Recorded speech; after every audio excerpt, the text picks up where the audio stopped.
Bismillahirrahmanirrahim. Assalamualaikum warahmatullahi wabarakatuh. Selamat datang di perkuliahan Manajemen Keuangan pada minggu ini. Kami dari kelompok 1 akan menjelaskan mengenai materi analisis laporan keuangan yang dibimbing oleh Bapak Panji Parman, SEMAK. Adapun anggota kelompok dari kelompok 1 yaitu Anggun Riana dan saya sendiri Sepia Diana Putri. Di sini ada pengertian dari analisis laporan keuangan. Apa itu analisis laporan keuangan? Analisis laporan keuangan adalah suatu proses menganalisis laporan keuangan entitas atau perusahaan dengan menggunakan berbagai macam alat dan juga teknis analisis untuk memperoleh informasi yang dibutuhkan dalam analisis bisnis.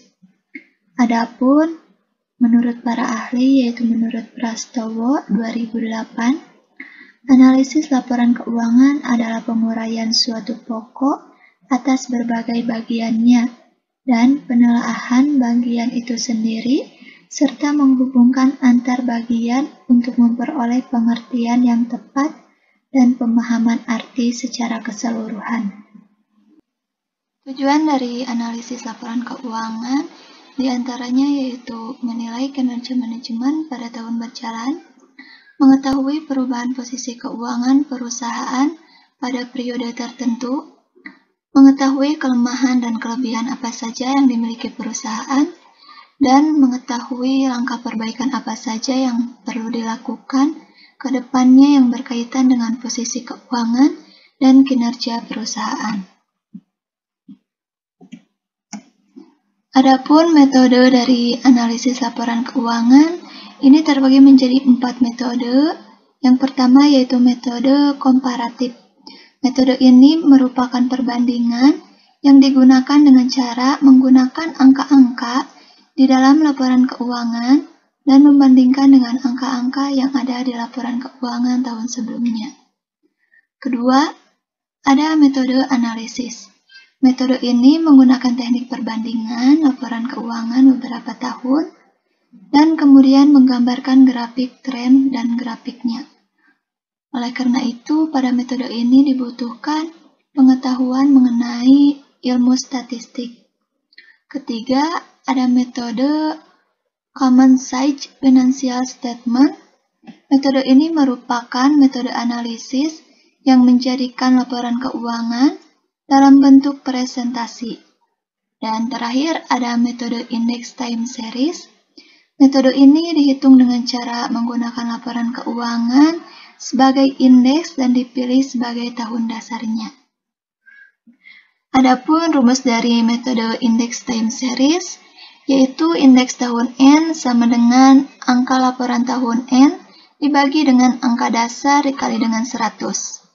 Di sini ada contoh dari perhitungan metode Index Time Series. Contohnya yaitu diketahui penjualan pada tahun 2011 sebesar 12.000 dan tahun 2012 sebesar 10.000 dan tahun 2013 sebesar 9.000. Maka, hitunglah indeks time series pada tahun 2012. Untuk rumusnya yaitu indeks tahun N sama dengan angka laporan tahun N dibagi dengan angka dasar dikali dengan 100, di mana indeks tahun N tahun 2012, angka laporan tahun N yaitu tahun 2012 dan dibagi dengan angka dasar 2011 dikali dengan 100%.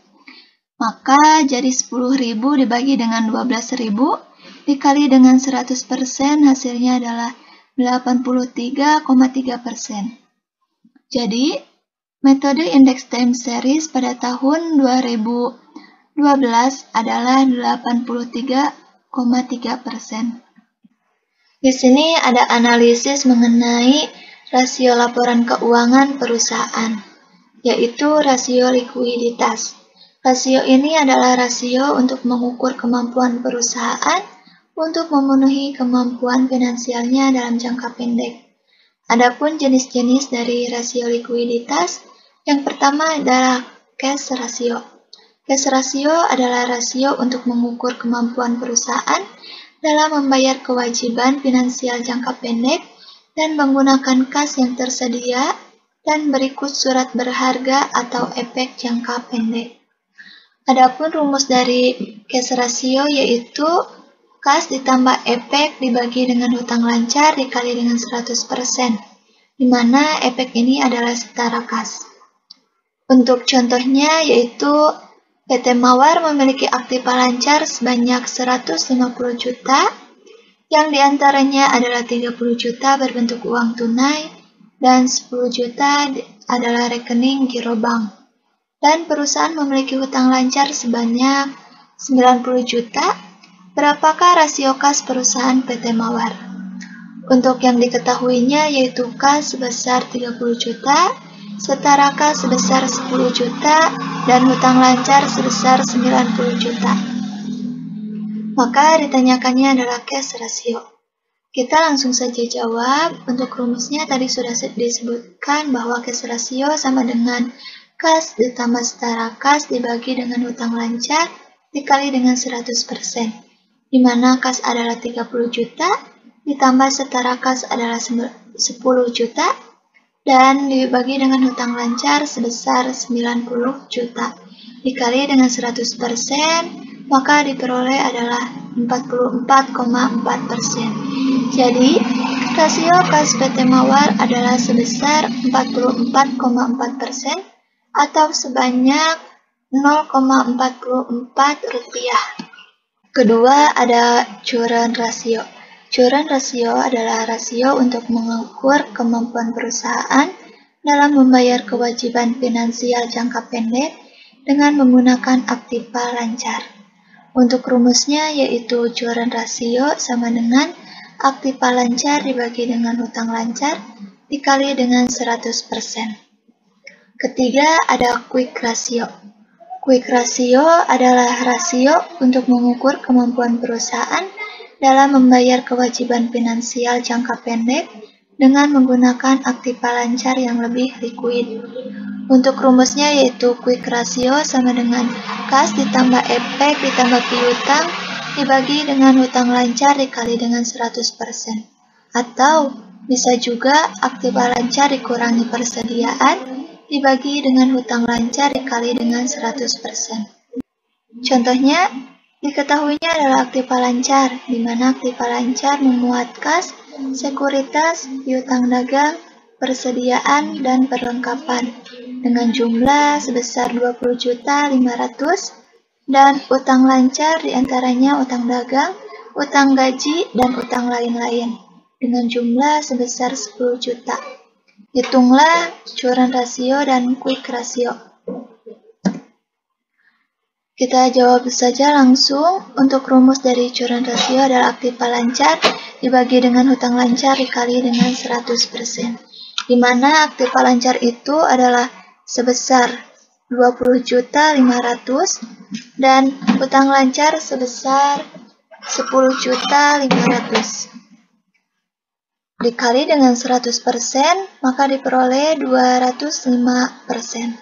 Artinya, kemampuan perusahaan untuk membayar utang lancar dengan aset lancar sebesar 205%. Selanjutnya, yaitu menghitung quick ratio dengan rumus aktiva lancar dikurangi persediaan dibagi dengan hutang lancar dikali dengan 100%. Di mana aktiva lancar itu totalnya sebesar 20.500.000 dan persediaan itu adalah 4.500.000 dibagi dengan hutang lancar sebesar 10 juta dan dikali dengan 100%. Maka diperoleh adalah 160%. Artinya, kemampuan perusahaan untuk membayar utang lancar dengan aset lancar tanpa persediaan sebesar 160%. Selanjutnya ada rasio solvabilitas. Rasio solvabilitas adalah rasio untuk mengukur nilai kemampuan perusahaan dalam melunasi semua kewajibannya baik jangka pendek maupun jangka panjang, dengan jaminan aktiva atau kekayaan yang dimiliki perusahaan hingga perusahaan ditutup. Adapun jenis-jenis dari rasio solvabilitas, pertama yaitu rasio total utang terhadap total aktiva. Rasio total hutang terhadap total aktiva adalah rasio yang mengukur seberapa besar aset perusahaan dapat menanggung hutang yang dimiliki perusahaan. Untuk rumusnya adalah debt to total asset ratio sama dengan total hutang dibagi dengan total aset. Kedua, ada rasio utang terhadap ekuitas. Rasio utang terhadap ekuitas adalah sebuah rasio keuangan yang membandingkan jumlah hutang dengan ekuitas. Untuk rumusnya yaitu debt to total equity ratio sama dengan total hutang dibagi dengan total ekuitas. Selanjutnya ada contoh soal mengenai debt to total asset ratio dan debt to total equity ratio. Diketahuinya adalah aktiva lancar, aktiva tetap, utang lancar, utang jangka panjang, dan total ekuitas. Ditanyakannya adalah hitunglah debt to total asset ratio dan debt to total equity ratio. Langsung saja kita jawab. Untuk debt to total asset ratio sama dengan total hutang dibagi dengan total aset, di mana total hutang ini adalah penjumlahan antara utang lancar ditambah dengan utang jangka panjang. Utang lancarnya adalah 1.500.000 ditambah dengan 2.300.000. Hasilnya adalah 3.800.000. Untuk total asetnya, ini adalah penjumlahan antara aktiva lancar dengan aktiva tetap, di mana aktiva lancarnya adalah 2.680.000 dan ditambah dengan aktiva tetapnya adalah 5.320.000, maka hasilnya adalah 8 juta. Maka diperoleh dari 3.800.000 dibagi dengan 8 juta adalah 0,475. Jadi, debt to total asset ratio adalah 0,475 atau sebesar 47,5%. Selanjutnya, menghitung debt to total equity ratio, yaitu dengan rumus total hutang dibagi dengan total ekuitas, di mana total hutang itu tadi adalah sebesar 3.800.000 dan dibagi dengan total ekuitas adalah sebesar 4.200.000, maka hasilnya adalah 0,90. Jadi, debt to total equity ratio adalah 0,90 atau sebesar 90%. Selanjutnya ada rasio profitabilitas.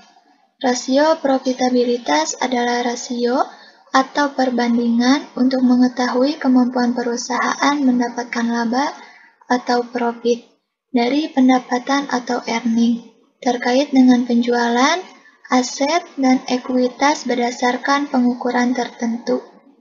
Adapun jenis-jenis dari rasio profitabilitas diantaranya yaitu pertama ada GPM atau Gross Profit Margin. Gross Profit Margin digunakan untuk mengukur laba kotor perusahaan dari aktivitas penjualan. Untuk rumusnya yaitu gross profit margin sama dengan laba kotor dibagi dengan penjualan bersih, atau penjualan bersih dikurangi HPP dan dibagi dengan penjualan bersih. Kedua ada NPM atau net profit margin. NPM ini digunakan untuk menilai presentasi laba bersih yang didapat setelah dikurangi pajak terhadap pendapatan yang diperoleh dari penjualan. Untuk rumusnya yaitu net profit margin sama dengan laba bersih setelah pajak dibagi dengan penjualan bersih. Ketiga ada ROA atau Return on Asset. ROA ini digunakan untuk mengukur kemampuan perusahaan dengan keseluruhan dana yang telah ditambahkan pada aktiva atau total aset ini. Untuk rumusnya adalah ROA sama dengan laba bersih setelah pajak dibagi dengan total aset, dikali dengan 100%. Keempat, ada ROE atau Return on Equity. Return on Equity ini digunakan untuk mengukur tingkat modal sendiri atau ekuitas dengan menunjukkan laba bersih yang dapat diperoleh dari modal pemilik atau ekuitas. Untuk rumusnya yaitu ROE sama dengan laba bersih setelah pajak dibagi dengan ekuitas pemegang saham dikali dengan 100%. Selanjutnya di sini ada contoh soal mengenai perhitungan GPM, NPM, ROA, dan ROE. Diketahuinya yaitu penjualan bersih, HPP, total aktiva, beban administrasi, penjualan dan umum, beban bunga, pajak PPh, dan ekuitas pemegang saham.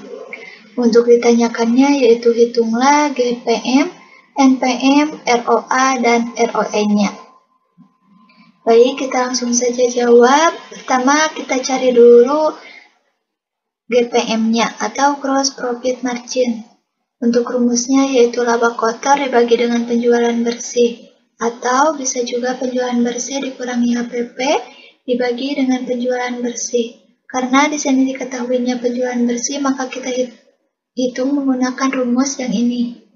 Penjualan bersihnya yaitu 2.600.000, HPP-nya yaitu 1.400.000, dan dibagi dengan penjualan bersih sebesar 2.600.000.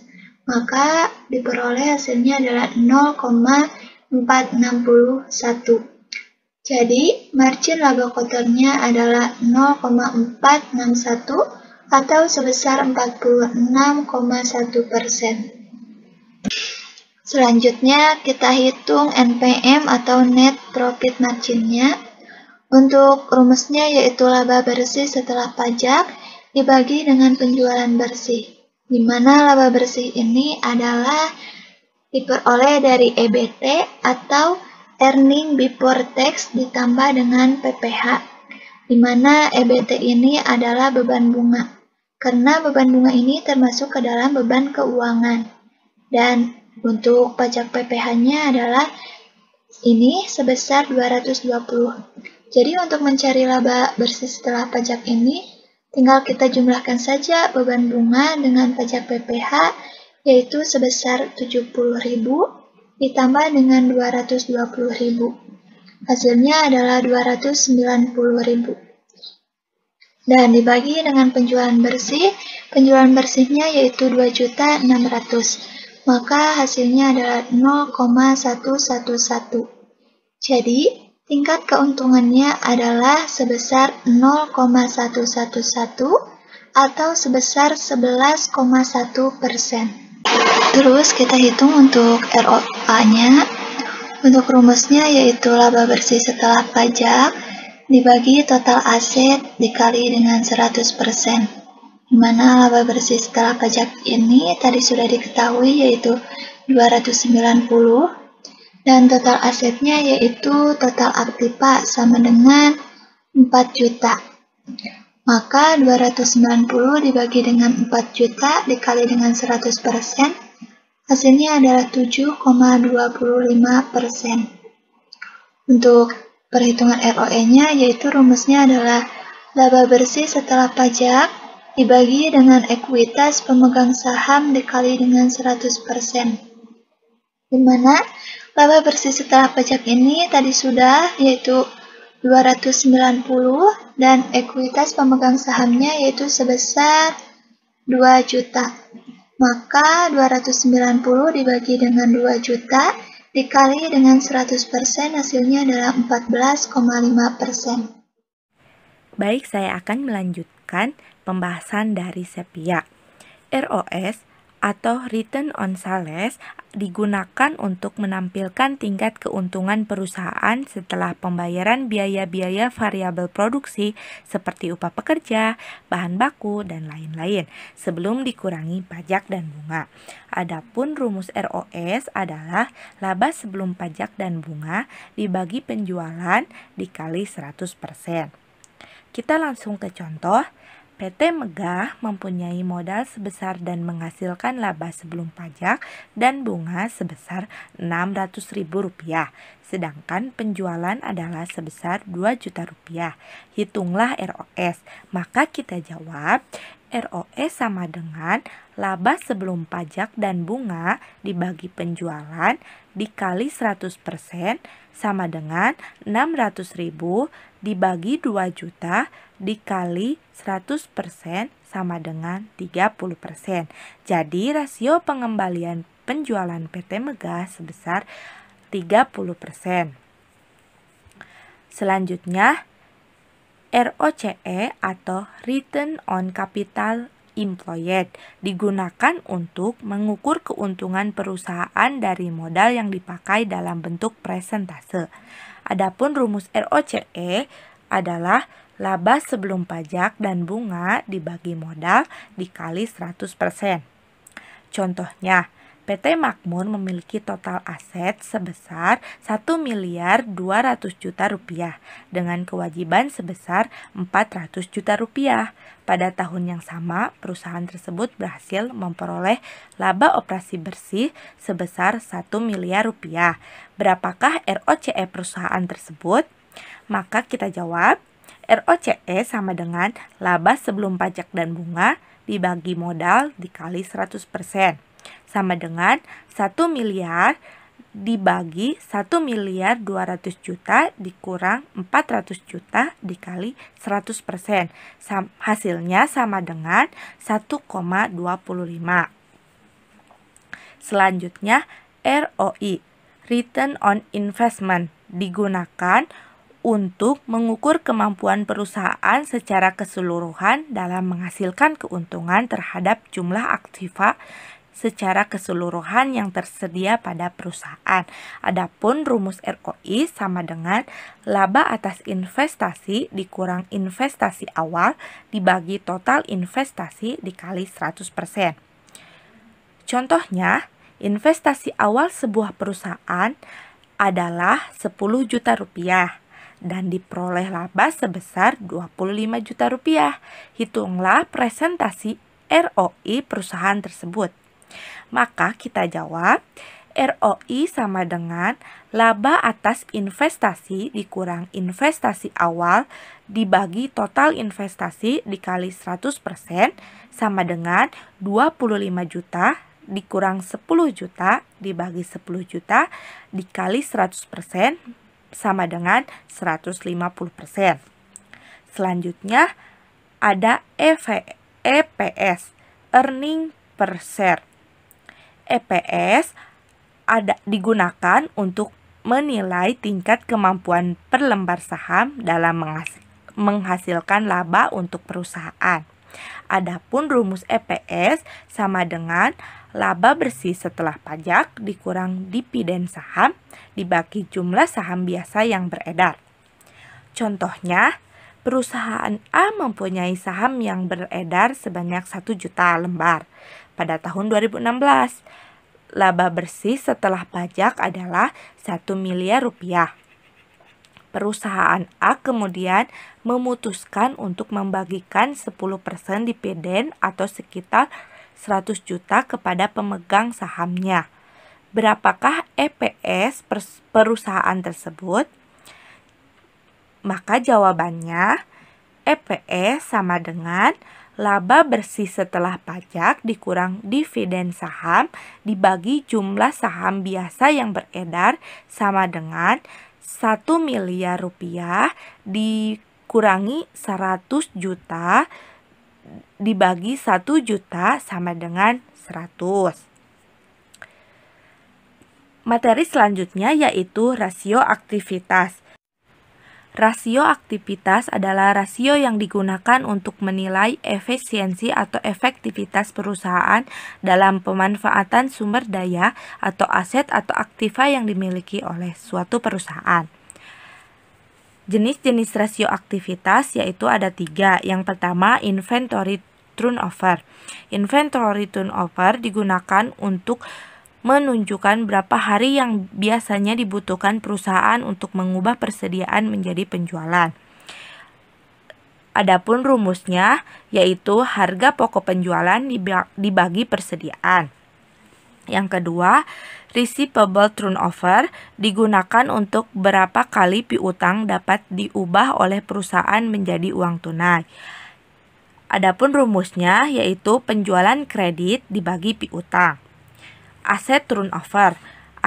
Aset turnover digunakan untuk mengukur kemampuan aset atau aktiva dalam menciptakan atau menghasilkan penjualan. Adapun rumus aset turnover yaitu penjualan bersih dibagi total aset.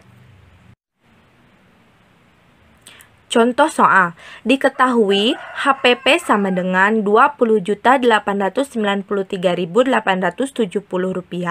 persediaan sama dengan Rp2.429.234, penjualan bersih atau kredit sama dengan Rp42.922.563, piutang sama dengan Rp5.335.489, total aset sama dengan Rp20.649.371. Hitunglah inventory turnover, receivable turnover, dan aset turnover.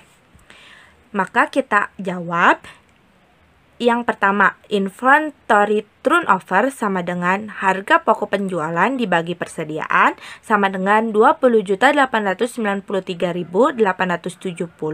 dibagi Rp2.429.234 sama dengan 8,6. Jadi, pengembalian persediaan di perusahaan terjadi sebanyak 8,6 kali di tahun 2019. Selanjutnya, receivable turnover sama dengan penjualan kredit dibagi piutang sama dengan Rp42.922.563 dibagi Rp5.335.489 sama dengan 8. Jadi perputaran piutang pada tahun 2019 adalah 8 kali. Aset turnover sama dengan penjualan bersih dibagi total aset sama dengan Rp42.922.563 dibagi Rp20.649.371 sama dengan 2,1. Jadi, perputaran total aset pada tahun 2019 adalah sebesar 2,1 kali. Materi selanjutnya yaitu rasio pasar. Rasio nilai pasar adalah rasio yang memperhitungkan harga saham dengan laba, nilai buku per saham, hingga arus kas. Sementara menurut Fahmi tahun 2012.270, rasio nilai pasar digunakan untuk menilai kondisi pasar saham pada periode tertentu. Melalui rasio nilai pasar, Anda akan memahami pemikiran investor atas kinerja perusahaan. Adapun jenis-jenis rasio pasar yaitu laba per saham. Laba per saham atau earning per share adalah rasio prospek pasar yang mengukur jumlah laba bersih perusahaan yang diperoleh per lembar saham yang beredar. Dengan kata lain, ini adalah jumlah uang yang akan diterima investor di setiap lembar saham jika semua laba dibagikan ke saham yang beredar pada akhir periode. Adapun rumus earning per share adalah laba bersih setelah pajak dibagi jumlah saham. Selanjutnya yaitu price earning ratio. Price earning ratio berfungsi membandingkan harga pasar per saham suatu perusahaan dengan laba per sahamnya. Dengan kata lain, price earning ratio menunjukkan nilai wajar saham di pasar saham berdasarkan laba perusahaan saat ini. Adapun rumus price earning ratio sama dengan harga pasar per lembar saham dibagi pendapatan per lembar saham. Selanjutnya, rasio pembayaran dividen atau dividend payout ratio adalah rasio yang mengatur persentase laba bersih yang didistribusikan kepada pemegang saham dalam bentuk dividen selama tahun tersebut. Dengan kata lain, rasio ini menunjukkan bagian dari dividen yang dibagikan kepada pemegang saham di luar nilai laba ditahan perusahaan. Adapun rumus dividend payout ratio yaitu dividen per lembar saham dibagi pendapatan per lembar saham dikali 100%. Yang selanjutnya, dividend yield ratio. Dividend yield ratio adalah rasio yang mengukur jumlah dividen tunai yang dibagikan kepada pemegang saham, biasanya relatif terhadap nilai pasar per saham. Rasio ini digunakan investor untuk menunjukkan bagaimana investasi saham mereka menghasilkan arus kas dalam bentuk dividen. Adapun rumus dividen yield ratio yaitu kas dividen per lembar saham dibagi nilai wajar saham biasa per lembar dikali 100%. Kita langsung ke contoh soal. PT Angkasa Pratama pada tahun 2018 membayar dividen kepada pemegang saham biasa sebesar 200 juta rupiah. Laba bersih yang diperoleh PT Angkasa Pratama adalah 80 miliar rupiah. Sampai akhir tahun tersebut, jumlah saham PT Angkasa Pratama yang beredar yaitu 150 juta saham lembar biasa. Nilai buku saham adalah 250 juta rupiah dan harga saham per lembar PT Angkasa Pratama adalah Rp2.000. Hitung EPS, PER, dan DPR. Maka penyelesaiannya, diketahui pembayaran dividen sama dengan 200 juta rupiah, laba bersih sama dengan 80 miliar rupiah, jumlah saham sama dengan 200 juta lembar saham, nilai buku saham sama dengan 250 juta rupiah, harga per lembar saham sama dengan Rp2.000. Maka kita jawab earning per share sama dengan laba bersih setelah pajak dibagi jumlah saham sama dengan 80 miliar dibagi 200 juta sama dengan Rp400. Jadi laba per saham yang diperoleh PT Angkasa Pratama pada tahun 2018 adalah Rp400. Price earning ratio sama dengan harga pasar per lembar saham dibagi pendapatan per lembar saham sama dengan Rp2.000 dibagi Rp400 sama dengan 5 kali. Jadi investor mau membayar sahamnya 5 kali lebih besar dari labanya. Dividen per share sama dengan dividen yang dibayarkan dibagi jumlah saham sama dengan 20 miliar rupiah dibagi 200 juta sama dengan Rp100 per lembar.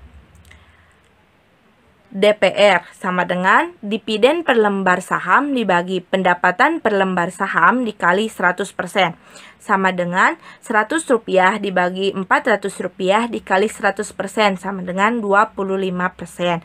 Jadi dividen yang akan dibagikan ke pemegang saham adalah sebesar 25%.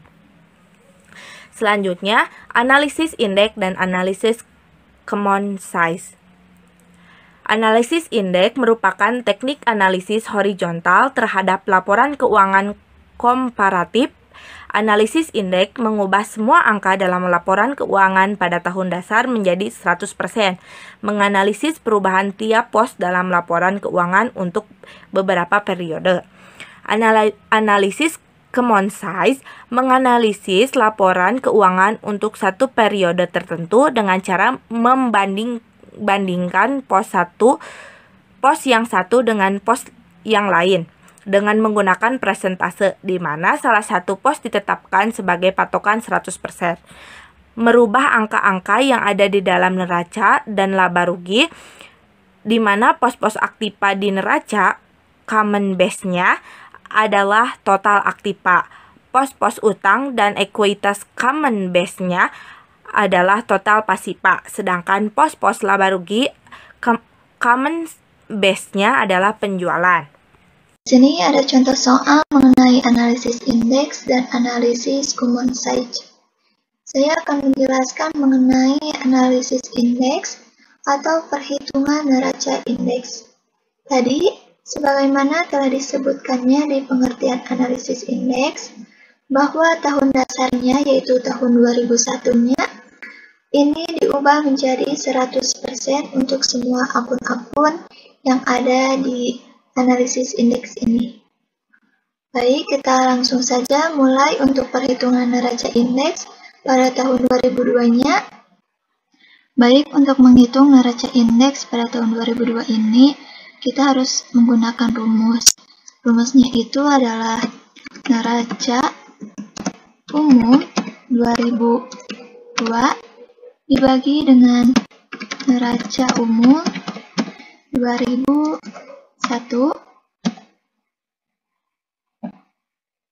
dikali dengan 100% neraca indeks tahun dasarnya. Maka, kas pada neraca indeks tahun 2002 ini sebesar 35 juta dibagi dengan 30 juta dikali dengan 100%, maka hasilnya adalah 116,7%. Untuk piutang adalah sebesar 189 juta dibagi dengan 190 juta dikali dengan 100%, maka hasilnya 99,5%. Untuk persediaan yaitu 110 juta dibagi 120 juta dikali dengan 100%, hasilnya 91,7%. Untuk perlengkapan yaitu 25 juta dibagi dengan 20 juta dikali dengan 100%, hasilnya adalah 125%. Untuk total aktiva lancar jadinya adalah 359 juta dibagi dengan 360 juta dikali dengan 100%, maka hasilnya adalah 99,7%. Untuk tanah, 500 juta dibagi dengan 500 juta dikali dengan 100%, maka hasilnya adalah 100%. Untuk akumulasi penyusutan tanah, 120 juta dibagi dengan 100 juta dikali dengan 100%, maka hasilnya adalah 120%. Untuk peralatan yaitu 600 juta dibagi dengan 600 dikali dengan 100%, yaitu 100% hasilnya. Dan untuk akumulasi penyusutan peralatan adalah 150 juta dibagi dengan 100 juta dikali dengan 100%, hasilnya adalah 150%. Total aktiva tetapnya adalah 830 juta dibagi dengan 900 juta dikali dengan 100% dan hasilnya adalah 92,2%. Untuk jumlah aktivanya yaitu 1.189 juta dibagi dengan 1.260 juta dikali dengan 100%, hasilnya adalah 94,4%. Di sini pasifanya kita hitung. Untuk hutang dagang yaitu 80 juta dibagi dengan 90 juta dikali dengan 100%, maka hasilnya adalah 88,9%. Untuk hutang wasalnya 10 juta dibagi dengan 30 juta dikali dengan 100%, maka hasilnya 33,3%. Untuk hutang pajaknya yaitu 22 juta dibagi dengan 20 juta dikali dengan 100%, hasilnya adalah 110%. Dan hutang gaji yaitu sebesar 45 juta dibagi dengan 40 juta dikali dengan 100, maka hasilnya adalah 112,5%.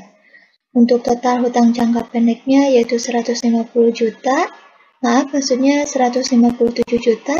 dibagi dengan 180 juta dikali dengan 100% adalah 87,2%.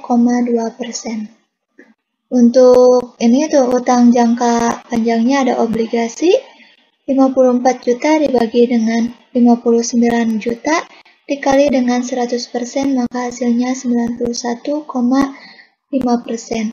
Untuk hipoteknya yaitu 66 juta dibagi dengan 60 juta, maka hasilnya, dikali maksudnya dengan 100, dan hasilnya adalah 110,0%. Dan untuk total hutang jangka panjangnya yaitu 120 juta dibagi dengan 119 juta dikali dengan 100%, maka hasilnya yaitu 100,8%. Untuk total hutangnya yaitu 277 juta dibagi dengan 299 juta dikali dengan 100%, maka hasilnya 92,6%. Untuk modalnya yaitu ada saham. Untuk saham adalah 600 juta dibagi dengan 600 juta dikali dengan 100%, maka hasilnya adalah 100%. Dan untuk laba ditahannya yaitu 312 juta dibagi dengan 361 juta dikali dengan 100%, maka hasilnya adalah 86,4%. Dan untuk total modalnya yaitu 912 juta dibagi dengan 961 juta dikali dengan 100%, maka hasilnya adalah 94,9%. Untuk jumlah pasifannya yaitu 1.189 juta dibagi dengan 1.260 juta dikali dengan 100%, maka hasilnya adalah 94,4%. Maka jumlah aktiva dan pasifanya sama-sama 94,4%. Itu balance ya. Contoh soal analisis indeks dan analisis common size. Di sini saya akan menjelaskan contoh soal analisis common size. Teknik analisis common size menggunakan pola penyederhanaan angka-angka yang terdapat dalam laporan keuangan, yang nantinya pos-pos aktiva akan dipresentasikan ke angka total aset, sedangkan pos-pos utang dan modal akan dipresentasikan ke angka total utang dan modal. Untuk kas pada tahun 2001, 30 juta dibagi 1.260 juta dikali 100% hasilnya 2,4%. Untuk piutang 190 juta dibagi 1.260 juta dikali 100% hasilnya 15,1%. Persediaan 120 juta dibagi 1.260 juta dikali 100% hasilnya 9,5%. Perlengkapan 20 juta dibagi 1.260 juta dikali 100% hasilnya 1,6%. Total aktiva lancar 360 juta dibagi 1.260 juta dikali 100% hasilnya 28,6%. Tanah 500 juta dibagi 1.260 juta dikali 100% hasilnya 39,7%. Untuk akumulasi penyusutan tanah 100 juta dibagi 1.260 juta dikali 100% hasilnya 7,9%. Peralatan 600 juta dibagi 1.260 juta dikali 100% hasilnya 47,6%. Untuk akumulasi penyusutan peralatan 100 juta dibagi 1.260 juta dikali 100% hasilnya 7,9%. Untuk total aktiva tetap 900 juta dibagi 1.260 juta dikali 100% hasilnya 71,4%. Untuk jumlah aktiva berarti 1.260 juta dibagi 1.260 juta dikali 100% hasilnya adalah 100%. Untuk tahun 2002 kas 35 juta dibagi 1.189 juta dikali 100% hasilnya 2,9%. Piutang 189 juta dibagi 1.189 juta dikali 100% hasilnya 15,9%. Untuk persediaan 110 juta dibagi 1.189 juta dikali 100% hasilnya 9,3%. Untuk perlengkapan 25 juta dibagi 1.189 juta dikali 100% hasilnya 2,1%. Untuk total aktiva lancar 359 juta dibagi 1 miliar 189 juta dikali 100% hasilnya 30,2%. Untuk tanah, 500 juta dibagi 1 miliar 189 juta dikali 100% hasilnya 42,1%. Untuk akumulasi penyusutan tanah, 120 juta dibagi 1 miliar 189 juta dikali 100% hasilnya 10,1%. Untuk peralatan, 600 juta dibagi 1 miliar 189 juta dikali 100% hasilnya 50,5%. Untuk akumulasi penyusutan peralatan, 150 juta dibagi 1 miliar 189 juta dikali 100% hasilnya adalah 12,6%.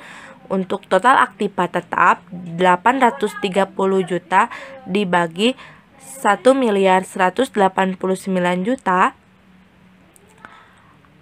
dikali 100% hasilnya 69,8%. Untuk jumlah aktiva, 1 miliar 189 juta dibagi 1 miliar 189 juta dikali 100% hasilnya adalah 100%.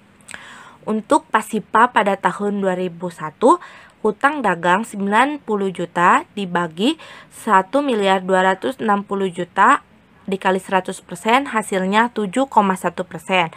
Untuk hutang Wesel 30 juta dibagi 1 miliar 260 juta dikali 100% hasilnya 2,4%.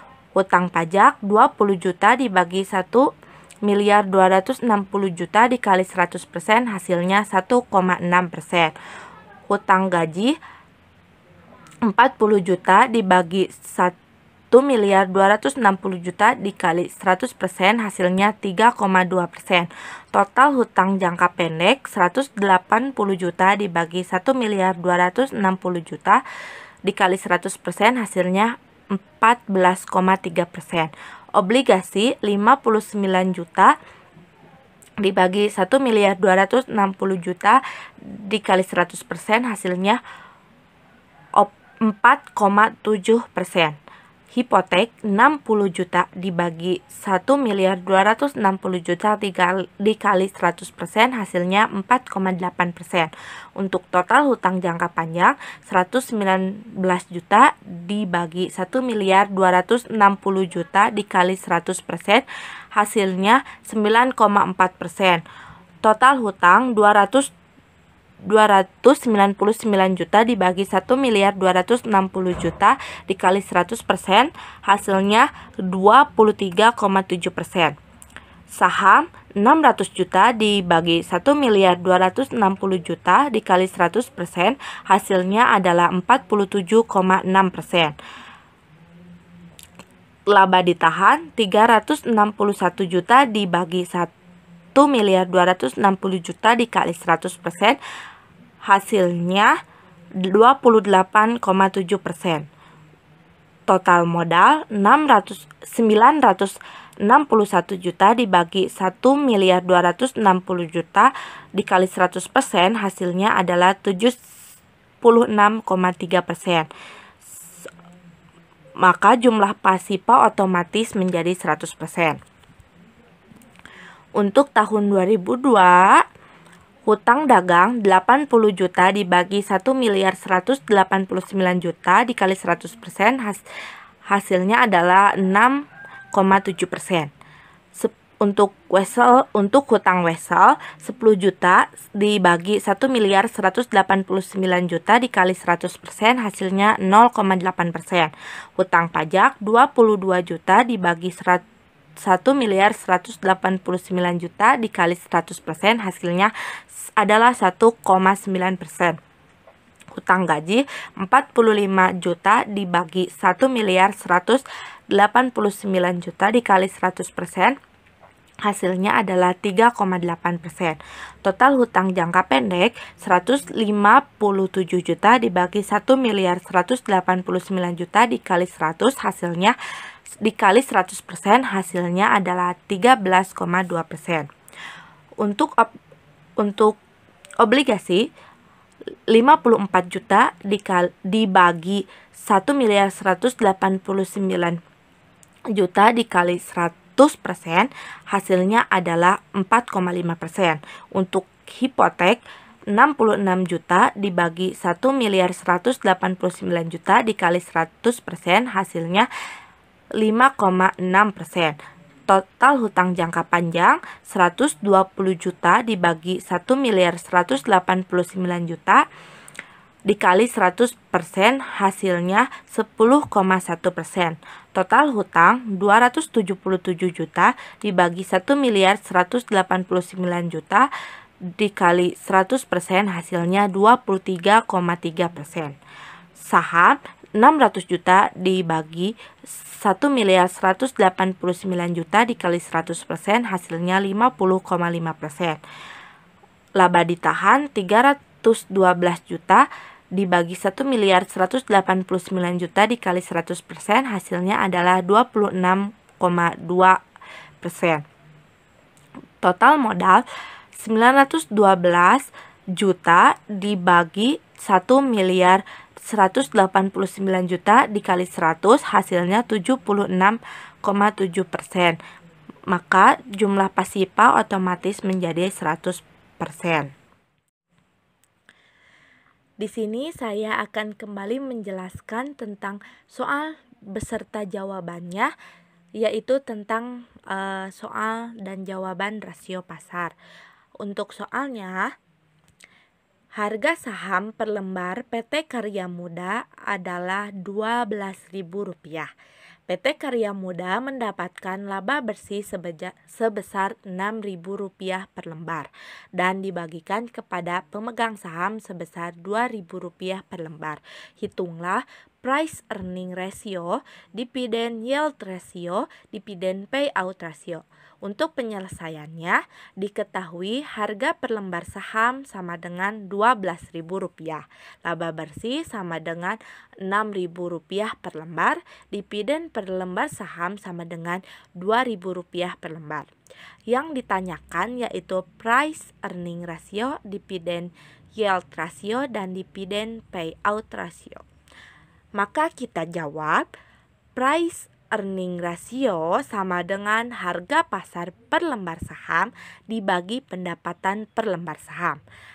Berarti Rp12.000 dibagi Rp6.000 sama dengan 2.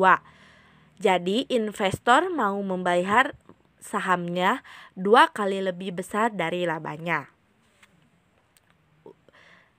B.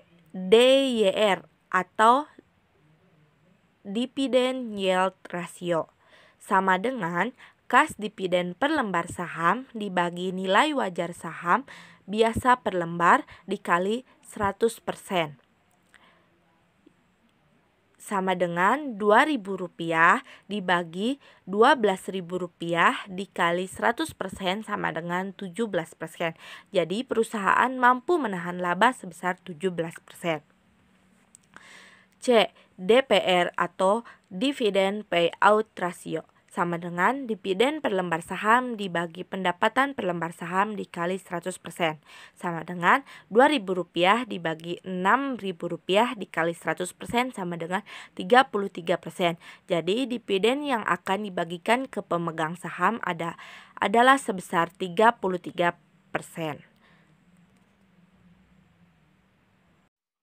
Selanjutnya di sini ada soal mengenai analisis indeks dan analisis common size. Pertama, di sini saya akan menghitung mengenai materi analisis indeks atau neraca indeks. Tadi pada contoh soal sudah dijelaskan, untuk tahun dasarnya kita ubah menjadi 100% untuk semua akun-akun yang ada di perhitungan ini. Maka di sini berarti untuk tahun dasarnya adalah tahun 2018, maka kita ubah menjadi 100%. Kita langsung saja. Untuk kas yaitu sebesar 30 juta dibagi dengan 25 juta dikali dengan 100%, maka hasilnya adalah 120%. Untuk investasi jangka panjang yaitu 12 juta dibagi dengan 10 juta dikali dengan 100%, maka hasilnya 120%. Untuk piutang yaitu 28.500.000 dibagi dengan 35 juta dikali dengan 100%, hasilnya adalah 81,4%. Persediaan 35.850.000 dibagi dengan 46 juta dikali 100%, maka hasilnya adalah 77,9%. Untuk total aktiva lancarnya yaitu 106.350.000 dibagi dengan 116 juta dikali dengan 100%, maka hasilnya adalah 91,7%. Untuk bangunan yaitu 200 juta dibagi dengan 200.750.000 dikali dengan 100%, maka hasilnya adalah 99,6%. Untuk akumulasi penyusutan bangunan 37.500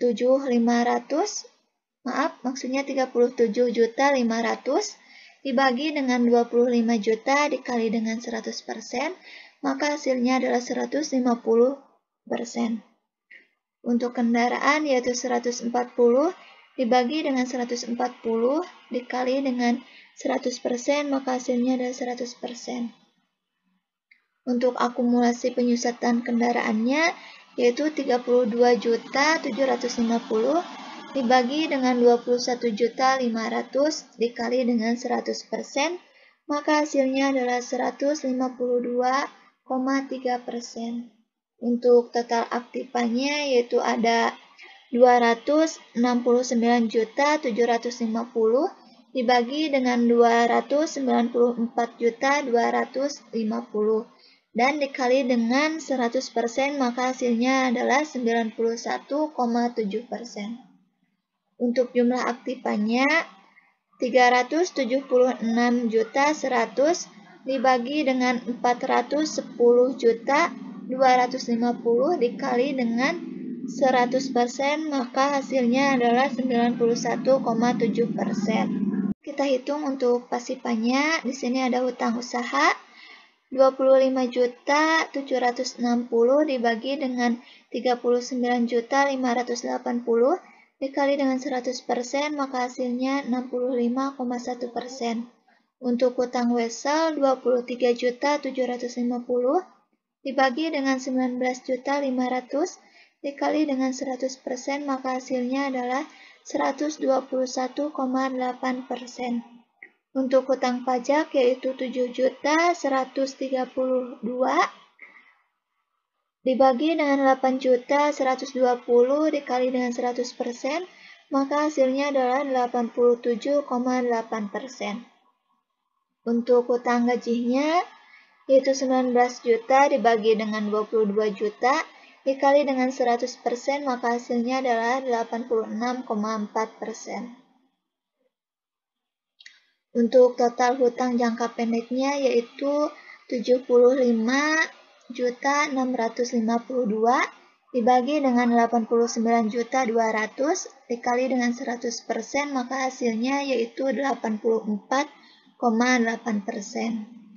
Untuk total hutang untuk hutang jangka panjangnya di sini ada hipotek dan obligasi.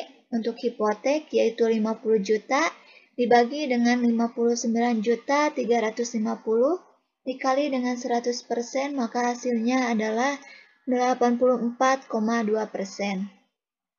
Untuk obligasi 50 juta dibagi dengan 54 juta dikali dengan 100%, maka hasilnya adalah 92,6%. Untuk total hutang jangka panjangnya adalah 100 juta dibagi dengan 113.350 dikali dengan 100%, maka hasilnya adalah 88,2%. Untuk total hutangnya sebesar 175.600.000 dibagi dengan 202.550.000 dan dikali dengan 100%, maka hasilnya adalah 86,7%. Untuk modalnya, di sini ada saham. Saham itu sebesar 180 juta dibagi dengan 180 juta dikali dengan 100, maka hasilnya adalah 100%. Untuk laba ditahannya, di sini ada 20.448.000 dibagi dengan 27.700 dikali dengan 100%, maka hasilnya adalah 73,8%. Untuk total modalnya yaitu 200.044.000 dibagi dengan 207.700 dan dikali dengan 100%, maka hasilnya adalah 96,5%. Dan untuk menghitung neraca common size ini, sebagaimana tadi telah dijelaskan di pengertiannya, bahwa salah satu pos ditetapkan sebagai patokan yaitu 100%, maksudnya kita tetapkan di jumlah aktiva dan pasifanya. Maka dapat dihitung dengan rumus untuk kas, yaitu neraca 2018 dibagi dengan jumlah aktivanya dan dikalikan dengan 100% di jumlah aktiva pada common size. Kita langsung saja hitung untuk kas, yaitu 25%, maksudnya 25 juta, dibagi dengan jumlah aktivanya yaitu 410.250 dan dikalikan dengan 100%. Maka hasilnya adalah 6,1%. Untuk investasi jangka panjang yaitu 10 juta dibagi dengan 410.250 dan dikali dengan 100%, maka hasilnya adalah 2,4%. Piutang yaitu 35 juta dibagi dengan 410.250.000 dibagi dengan, maksudnya dikali dengan 100%, hasilnya adalah 8,5%. Untuk persediaan yaitu 46 juta dibagi dengan 410.250 dikali dengan 100%, maka hasilnya adalah 11,2%. Untuk total aktiva lancarnya yaitu 116 juta dibagi dengan 410.250 dikali dengan 100%, maka hasilnya adalah 28,3%. Untuk bangunan yaitu 200.750 dibagi dengan 410.250 dan dikali dengan 100%, maka hasilnya adalah 48,9%. Untuk akumulasi penyusutan bangunannya yaitu 25 juta dibagi dengan 410.250 dan dikali dengan 100%, maka hasilnya adalah 6,1%. Dan untuk kendaraan yaitu sebesar 140 juta dibagi dengan 410.250 dikali dengan 100%, maka hasilnya adalah 34,1%. Untuk akumulasi penyusutan kendaraannya yaitu 21.500 dibagi dengan 410.250 dikali dengan 100%, hasilnya adalah 5,2%. Total aktiva tetapnya yaitu 294.250 dibagi dengan 410.250 dikali dengan 100%, maka hasilnya adalah 71,7%.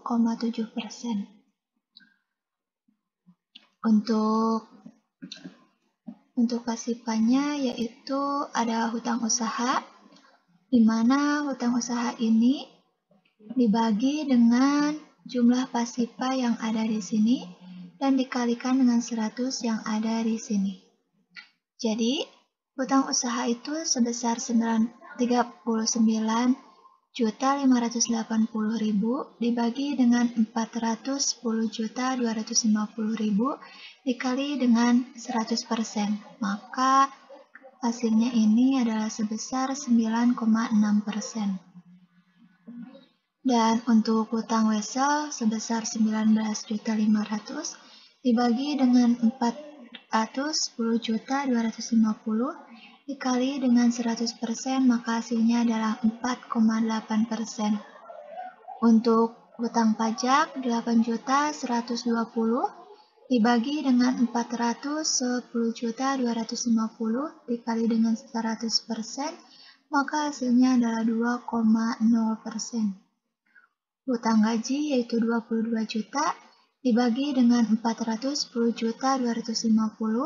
dikali dengan 100%, maka hasilnya adalah 5,4%. Untuk total hutang jangka pendeknya yaitu 89.200 dibagi dengan 410.250 dikali dengan 100%, maka hasilnya adalah 21,7%. Untuk hipotek ini termasuk ke dalam hutang jangka panjang 59.350 dibagi dengan 410.250 dikali dengan 100%, maka hasilnya adalah sebesar 14,5%. Untuk obligasi yaitu 54 juta dibagi dengan 410.250 dikali dengan 100% dan hasilnya adalah sebesar 13,2%.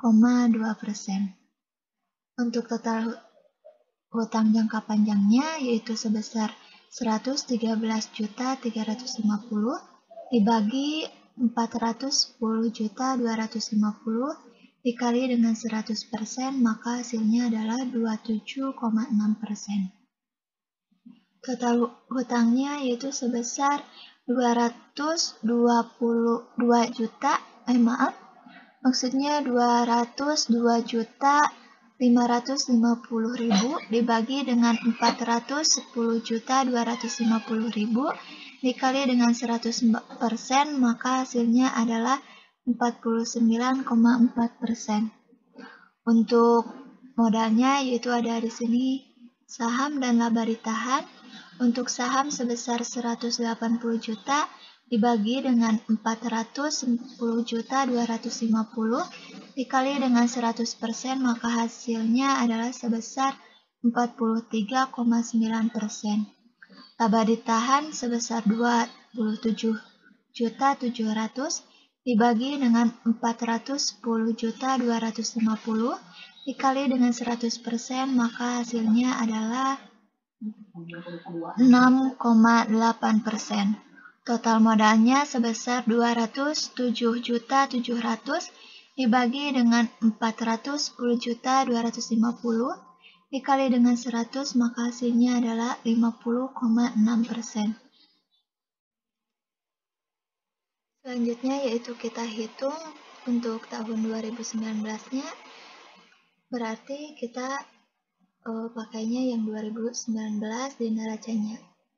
Untuk K sebesar 30 juta dibagi dengan jumlah aktiva yang ada di tahun 2019 yaitu 376.100 dikali dengan 100% yang ada di jumlah aktiva pada tahun 2019 nih. Itu hasilnya adalah 8,0%. Untuk kasnya yaitu 12 juta dibagi dengan 376.100 dikali dengan 100%, maka hasilnya adalah 3,2%. Untuk piutangnya sebesar 28.500 dibagi dengan 376.100 dikali dengan 100%, maka hasilnya adalah 7,6%. Persediaan sebesar 35.850 dibagi dengan 376.100 dikali dengan 100%, maka hasilnya adalah 9,5%. Untuk total aktiva lancarnya yaitu sebesar 106.350 dibagi dengan 376.100 dikali dengan 100%, maka hasilnya adalah 28,3%. Untuk bangunan sebesar 200 juta dibagi dengan 376.100 dikali dengan 100%, maka hasilnya adalah sebesar 53,3%. Untuk akumulasi penyusutan bangunannya sebesar 37.500 dibagi dengan 376.100 dikali dengan 100%, maka hasilnya adalah 10%. Untuk kendaraannya yaitu sebesar 140 juta dibagi dengan 376.100 dikali dengan 100%, maka hasilnya adalah 37,2%. Untuk akumulasi penyusutan kendaraannya sebesar 32.750 dibagi dengan 376.100 dikali dengan 100%, maka hasilnya adalah 8,7%. Untuk total aktiva tetapnya sebesar 269.750 dibagi dengan 376.100 dikali dengan 100%, maka hasilnya adalah 71,7%.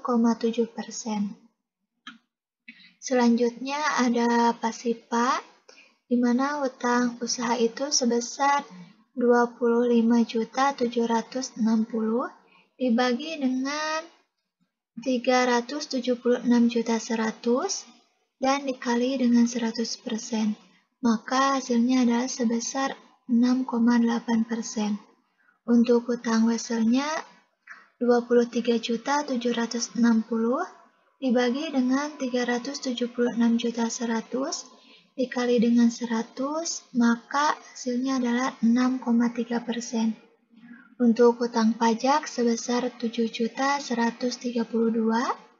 dibagi dengan 376.100 dikali dengan 100%, maka hasilnya adalah sebesar 1,9%. Untuk hutang gaji yaitu 19 juta dibagi dengan 376.100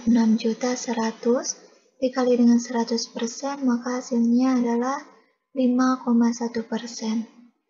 Total hutang jangka pendeknya yaitu sebesar 75.652 dibagi dengan 376.100 dikali dengan 100%, maka hasilnya adalah 20,1%. Untuk hipoteknya yaitu sebesar 50 juta dibagi dengan 376.100 dikali dengan 100%, maka hasilnya adalah sebesar 13,3%. Untuk obligasinya sebesar 50 juta dibagi dengan 376.100 dikali dengan 100%, maka hasilnya adalah 13,3%. Maka total hutang jangka panjangnya adalah sebesar 100 juta dibagi dengan 376.100 dikali dengan 100%, maka hasilnya adalah 26,6%. Total hutangnya sebesar 175.652 dibagi dengan 376.100 dikali dengan 100%, maka hasilnya adalah sebesar 46,7%. Untuk saham di sini sebesar 180 juta dibagi dengan 376.100 dikali dengan 100%, maka hasilnya adalah 47,9%. Untuk laba ditahannya sebesar 20.448 dibagi dengan 376.100 dikali dengan 100%, maka hasilnya adalah sebesar 5,4%. Total modalnya yaitu 200.448